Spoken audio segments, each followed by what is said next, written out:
ओम नमः शिवाय।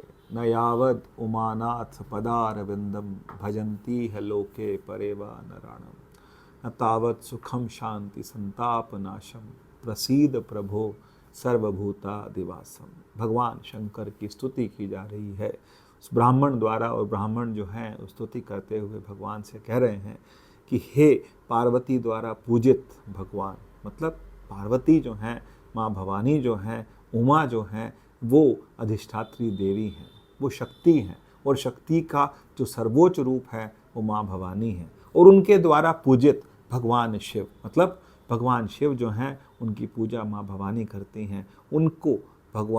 उनको ब्राह्मण कह रहे हैं कि हे भगवान, आप संताप नाश करने वाले हैं।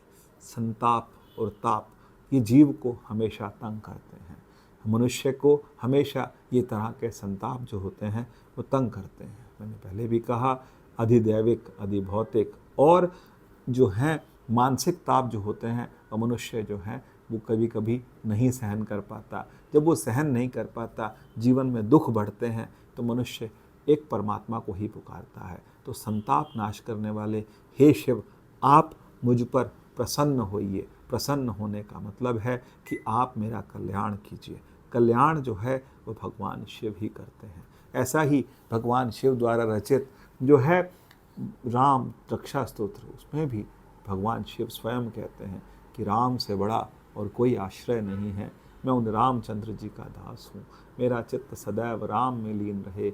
हे राम, आप मेरा उद्धार कीजिए। इसी प्रकार वो ब्राह्मण कह रहे हैं कि हे भगवान शिव, आप मुझ पर प्रसन्न होइए और आप मेरा कल्याण कीजिए। क्योंकि कल्याण जो है वो जीव का हो सकता है, मनुष्य के शरीर का कल्याण कभी नहीं हो सकता। शरीर कभी किसी का नहीं रहा, ना रावण का रहा, ना किसी और का रहा। शरीर नहीं रहता है तो जीव रहती है, और वो जीव जो है वो परमात्मा में मिल जाए तो उसका कल्याण हो जाता है। इसीलिए ब्राह्मण ने भगवान शिव से कहा कि आप मेरा कल्याण कीजिए और मुझ पर प्रसन्न होइए। और जब मुझ पर प्रसन्न होंगे और उसके बाद जो काकभूषुंडी थे उन पर प्रसन्न होइए, जो पूर्व में एक बालक थे और वो शूद्र बालक थे, और उस बालक पर प्रसन्न होइए। तो ऐसी प्रार्थना की जा रही थी भगवान शिव के लिए।